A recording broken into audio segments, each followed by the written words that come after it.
আসসালামু আলাইকুম, this is Adnan Habib from dream অ্যাবরেটরি স্কলারশিপ। আজকের ভিডিওতে আমি কথা বলবো 2025 সালে যারা চীনে আসতে চাচ্ছেন কেমন বাজেট নিয়ে চীনে আসবেন। শিক্ষার্থীদের প্রথমেই প্রশ্ন থাকে যে চীনে পড়াশোনা করার জন্য যেতে চায়, বাজেট কেমন লাগবে। কারণ আপনি যখন বিদেশে উচ্চশিক্ষা নিয়ে চিন্তা ভাবনা করেন, অনেকগুলো দেশ কিন্তু সামনে চলে আসে। চীন, রাশিয়া, ইউরোপের বিভিন্ন দেশ আছে, এখানে মাঝখানে মালয়েশিয়া আছে, কোরিয়া আছে, জাপান আছে, অনেকগুলো দেশ কিন্তু সামনে চলে আসে। এই যে এত এত দেশগুলো আছে, এই দেশগুলোর ভিতর থেকে আপনি যখন একটা দেশ নির্বাচন করবেন তখন ডেফিনেটলি বাজেটটা সবার আগে প্রয়োজনীয়।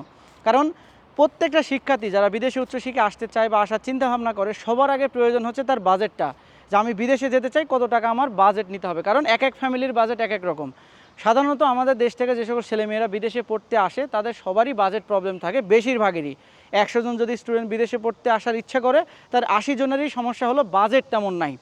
তো কম বাজেট নিয়ে যেহেতু বড় অংশ শিক্ষার্থী আছে, আমি মূলত হচ্ছে এই বাজেট না থাকা মিডিল ক্লাস ফ্যামিলির ছেলে মেয়ে তাদেরকে নিয়ে মূলত কাজ করি। যাদের বাজেট আছে ডেফিনেটলি আপনারা ইউএসএ, কানাডা, ইউরোপ এই দেশগুলোতে ট্রাই করবেন। যাদের বাজেট সংক্রান্ত সমস্যা, বেশি টাকা পয়সা নাই, একটা স্কলারশিপ খুঁজছেন, একটা ফুল ফান্ডেড স্কলারশিপ নিয়ে বিদেশে উচ্চশিক্ষায় আসবেন, তাদের জন্যই আশা করি আজকের ভিডিওটি। তো 2025 সালে যারা চীনে আসতে চাচ্ছেন তাদের জন্য ডেফিনেটলি এই যে বাজেটের যে ব্যাপারটা, এখানে আসলে স্কলারশিপের উপরে ডিপেন্ড করবে যে আপনার বাজেট কত টাকা লাগবে। এটা কিভাবে ডিসাইড করব, দেখেন এখানে চীনে 2025 সালে যারা আসবেন, কেউ ডিপ্লোমাতে আসবে, কেউ ব্যাচেলারে আসবে, কেউ মাস্টার্স প্রোগ্রামে আসবে, এক একজন কিন্তু এক এক প্রোগ্রামের শিক্ষার্থী। এখন আমি শুরু থেকে আসি, ধরেন আপনি একজন ডিপ্লোমা প্রোগ্রামের শিক্ষার্থী, বাংলাদেশ থেকে এসএসসি পাশ করেছেন, এসএসসি বা মাদ্রাসা থেকে দাখিল পাশ করেছেন, এই শিক্ষার্থী যারা আছেন তারা এখানে ডিপ্লোমা করবেন। তাহলে আপনার কেমন বাজেট লাগবে ডিপ্লোমাদের জন্য? তাদের জন্য আমি বলবো, দেখেন চায়নাতে ডিপ্লোমা শিক্ষার্থীরা সবাই টিউশন, হোস্টেল দুটোই ফ্রি পায়। প্রতি মাসে মাসে 10 থেকে 12,000 টাকা পর্যন্ত উপবৃত্তি পায়। তাহলে চীনে প্রতি মাসে খাওয়া খরচ, পকেট খরচ 8 থেকে 10,000 টাকা। আপনি যে টাকা উপবৃত্তি পাবেন সেটা দিয়ে আপনার খাওয়া খরচ, পকেট খরচ হয়ে যাচ্ছে। তার মানে একজন শিক্ষার্থী যদি চীনে ডিপ্লোমা করার জন্য আসার চিন্তাভাবনা করে থাকে, তাহলে শুধু তার চীনে আসতে গেলে যে প্রসেসিং খরচটা, শুধু এই প্রসেসিং খরচটা বাজেট নিয়েই কিন্তু সে চীনে চলে আসতে পারবে। কারণ এখানে আসার পর আর তার কোনো কস্টিং নাই, কারণ সে উপবৃত্তি নিয়ে পড়াশোনা করবে, তার বাড়ি থেকে কোনো টাকা পয়সা নিতে হবে না। আশা করি বুঝাতে পারছি। তাহলে এই প্রসেসিং খরচ কত, এটা নিয়ে আমি আলাদা একটা ভিডিওতে আপনার সাথে কথা বলবো, যে চীনে আসতে গেলে কত টাকা খরচ হবে, ওই ভিডিওতে আমি বিস্তারিত কথা বলবো আপনাদের সাথে। এবার আসি ব্যাচেলর প্রোগ্রাম নিয়ে। যারা ব্যাচেলর প্রোগ্রামে চীনে আসতে চাচ্ছেন তাদের কত টাকা বাজেট লাগবে বা কত টাকা বাজেট নিয়ে আপনি চীনে আসবেন। ব্যাচেলর প্রোগ্রামের শিক্ষার্থী যারা অ্যাপ্লিকেশন করে, তারা মূলত কেউ পলিটেকনিক পাশ করেছে অথবা কেউ উচ্চ মাধ্যমিক পাশ করেছে। এই সকল শিক্ষার্থীরা মূলত এখানে ব্যাচেলর করার জন্য আসতে চায় বা আসে সাধারণত। এখন এখানে ব্যাচেলর প্রোগ্রামে 3 ধরনের স্কলারশিপ আছে। এখন আমি আগে স্কলারশিপের ব্যাপারটা এক্সপ্লেন করে বলে দিব, দেন তারপরে বাজেট বলবো যে কোন ক্যাটাগরিতে কেমন বাজেট লাগবে। এখন ব্যাচেলর প্রোগ্রামে 3 ক্যাটাগরি স্কলারশিপ প্রোভাইড করে। নাম্বার 1 ক্যাটাগরি হচ্ছে টিউশনটা ফ্রি, হোস্টেলটা ফ্রি, প্রতি মাসে মাসে বাংলাদেশি টাকায় 20,000 টাকা থেকে 40,000 টাকা পর্যন্ত উপবৃত্তি প্রোভাইড করে। এটা হচ্ছে প্রথম শ্রেণীর স্কলারশিপ।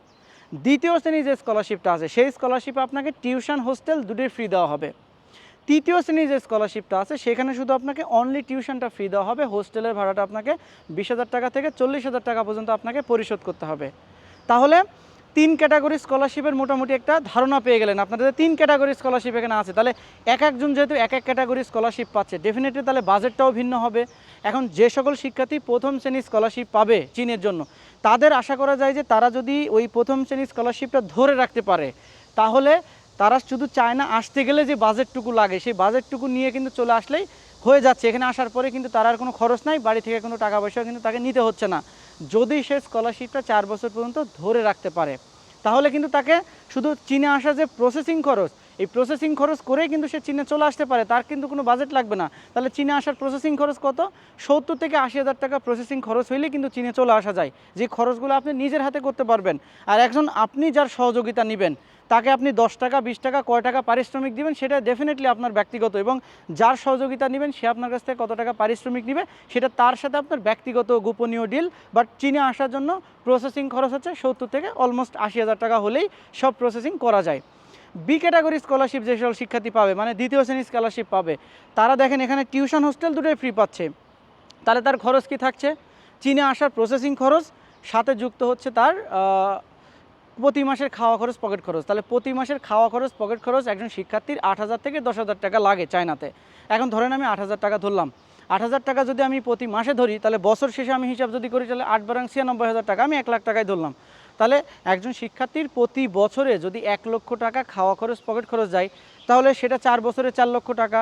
এটার সাথে যুক্ত হবে আপনার চীনে আসতে গেলে কত টাকা খরচ হচ্ছে, এইগুলো আপনি এক জায়গায় করেন। তাহলে যারা এখানে দ্বিতীয় শ্রেণীর স্কলারশিপ নিয়ে আপনি আসবেন, তাহলে বাজেট কত আসতেছে? 5.5 থেকে 6 লক্ষ টাকা যদি বাজেট হয় আপনার, তাহলে মোটামুটি যারা দ্বিতীয় শ্রেণীর স্কলারশিপ নিয়ে এখানে পড়তে আসছেন, তারা কিন্তু খুব ইজিলি আপনার পড়াশোনা কিন্তু ওভারকাম করে ফেলতে পারবেন। এখন আসি তৃতীয় শ্রেণীর স্কলারশিপ নিয়ে। যারা এখানে ধরেন অনলি টিউশনটা ফ্রি পেয়েছেন, হোস্টেলের ভাড়াটা আপনাকে পরিশোধ করতে হবে, ওই সকল শিক্ষার্থীদের জন্য কিন্তু এখানে 4 বছরে 4 লক্ষ টাকা তো তার লাগছেই খাওয়া খরচ, পকেট খরচ বাবদ। বাকি হোস্টেলের যে ভাড়াটা সব মিলে মোটামুটি 6 থেকে 7 লক্ষ টাকার মতো যদি আপনার বাজেট থাকে, তাহলে কিন্তু আপনি চীনে তৃতীয় শ্রেণীর স্কলারশিপ নিয়ে অনায়াসে লেখাপড়া শেষ করতে পারবেন। মানে চীনে আসা এবং এখানে 4 বছর লেখাপড়া করা সব কিছু কমপ্লিট করতে পারবেন আপনি 6 থেকে 7 লক্ষ টাকা বাজেট হইলে। এইটা গেল আপনার ব্যাচেলর প্রোগ্রামের অল। তো ব্যাচেলর প্রোগ্রামের শিক্ষার্থী যারা আছেন, আমি বলবো যারা প্রথম শ্রেণীর স্কলারশিপ নিয়ে আসবে এবং ওই স্কলারশিপটা 4 বছর মধ্যে ধরে রাখতে পারবে, তাদের মোটামুটি 70 থেকে 80 প্রসেসিং খরচ বাজেট, এবং যার সহযোগিতা নেবেন সে যত টাকা পারিশ্রমিক নেবে, এই বাজেটটা হইলে কিন্তু তাদের জন্য ডান। এই বাজেটটুকু হলে তাদের জন্য ওকে। দ্বিতীয় শ্রেণীর শিক্ষার্থী যারা থাকবে, যারা টিউশন, হোস্টেল ফি, স্কলারশিপ পাবে, তাদের 5.5 থেকে 6 লক্ষ টাকা বাজেট রাখতে হবে। যারা অনলি টিউশনটা ফ্রি পাবে, তাদের 6 থেকে 7 লক্ষ টাকা কিন্তু তাদের একটা আনুমানিক বাজেট হইলে কিন্তু তারা এখানে চীনে পড়াশোনা করতে পারবে খুব অনায়াসে। এবং পড়াশোনা শুধু করা না, এখানে আসবে, আসার খরচ, 4 বছরের লেখাপড়া করা এবং পড়াশোনা শেষ করে দেশে ব্যাক করতে পারবে, এই বাজেট হইলেই। তাহলে ডিপ্লোমা গেল, ব্যাচেলর গেল, এখন আমি মাস্টার্স প্রোগ্রামদের নিয়ে কথা বলবি। মাস্টার্স প্রোগ্রামে সত্যিকার অর্থে তেমন কোনো বাজেট লাগে না, কারণ মাস্টার্সের একটা শিক্ষার্থীর ন্যূনতম 30,000 টাকা থেকে 50,000 টাকা পর্যন্ত প্রতি মাসে উপবৃত্তি পায়। আর তার তো প্রতি মাসে খাওয়া খরচ, পকেট খরচ সর্বোচ্চ 10,000 টাকা। তার মানে সে যদি 40,000 টাকা উপবৃত্তি পায়, 10,000 যদি খরচও করে, তাও 30,000 টাকা করে তার প্রতি মাসে মাসে জমাইতে পারবে সে। তার মাস্টার্স এক প্রোগ্রামের একটা শিক্ষার্থীর শুধু এখানে মাস্টার্স করতে আসার জন্য যে প্রসেসিং খরচটা, এই প্রসেসিং খরচটা করেই কিন্তু সে চীনে চলে আসতে পারবে। এখানে আসার পরে তার বাড়ি থেকে কোনো টাকা নিতে হবে না, উল্টো আরও এখান থেকে যে টাকাটা সে জমাইতে পারবে। তার মানে মাস্টার্স প্রোগ্রামের শিক্ষার্থীর বাজেট তেমন কিছুই না, শুধু চায়নাতে আসতে গেলে যে টাকাটা খরচ হবে এটাই তার বাজেট। কারণ এখানে আসার পর থেকে সে মান্থলি স্টাইপেন্ড পাবে, তার জন্য সব অল ওকে। সো এই ছিল আজকের ভিডিওতে, যে 2025 সালে যারা চীনে পড়াশোনা করতে আসবেন বাজেট কেমন লাগবে, বাজেট নিয়ে যারা কনফিউশনে ছিল, এইটা হলো আজকের একটা কমপ্লিট ভিডিও। আশা করি এই ভিডিওটি থেকে আপনি একটা মোটামুটি ধারণা পেয়েছেন যে আমি যদি চীনে পড়াশোনা করার জন্য যেতে চাই, আমার কত টাকা বাজেট লাগবে, কেমন বাজেট হইলে আমি চীনে পড়াশোনার জন্য যেতে পারবো। আশা করি ভিডিওটি থেকে অনেক বেশি উপকৃত হয়েছেন। দেখা হবে আপনাদের সাথে নতুন কোনো ভিডিওতে। সে পর্যন্ত ভালো থাকবেন, সুস্থ থাকবেন। আল্লাহ হাফেজ।